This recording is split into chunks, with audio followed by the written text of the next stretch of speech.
Kagala nadarbe gadda ko irraan fadde halkan guyyaana daa'iba garummaa kee yaadatte natti tolaanan farfadha harka kee ofirratti argee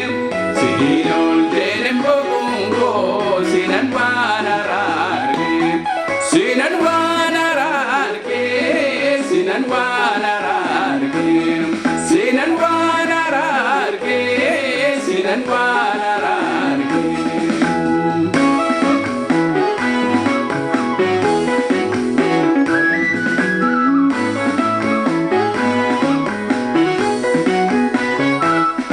Addaani nyaatamu dukkanni nagaan kennu hin ulfaatam jechi diinaa boqonnaa namaan kennu danqaraan wal qaxxaamuree nan darbaa ayyaanne garaan koo siin hunduu gamnarraa jedhee ililleen guuteera afaan koo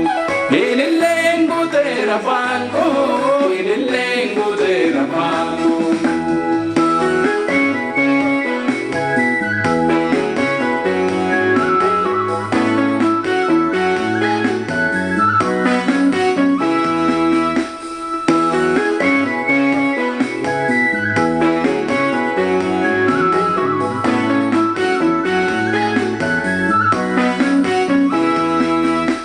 Volesi jabaate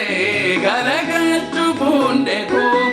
bubbeedhaan narrat wal maaree liqimsuuf jireenya koo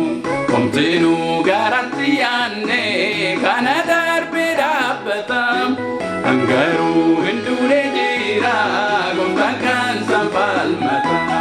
gooftaan kan sanfalmata gooftaan kan sanfalmata akka galaana darbee gadda koo irraan fadde halkan guyyaana daa'iba garummaa kee yaadatte natti tolaanan farfadha harka kee ofirratti argee siin ol jedhen boquun koo siinan waan haaraa argee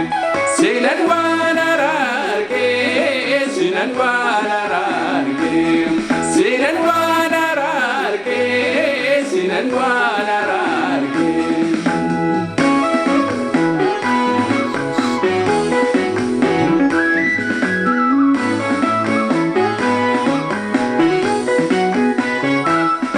Michuu jechuun siin Yesuus kan namaan irraanfanne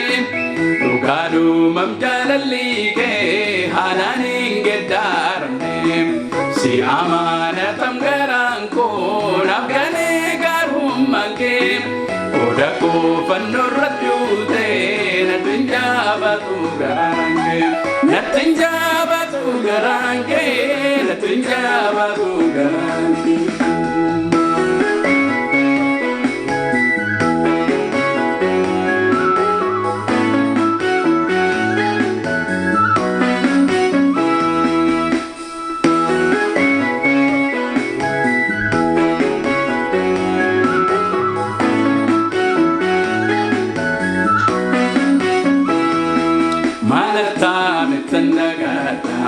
Waaqa seenaa koo jijjiiree galaana bubbee wal maaru harka isaan gargar naa beeree nama ta'e ol jedhee adeemuun koo ani isaan babbareeduun koo ani Yesuusin as ga'uun koo teen irraatiin gaalannee koo teen irraatiin gaalannee koo teen irraatiin ililleen koo teen irraatiin kabajnee koo teen irraatiin saagalnee koo.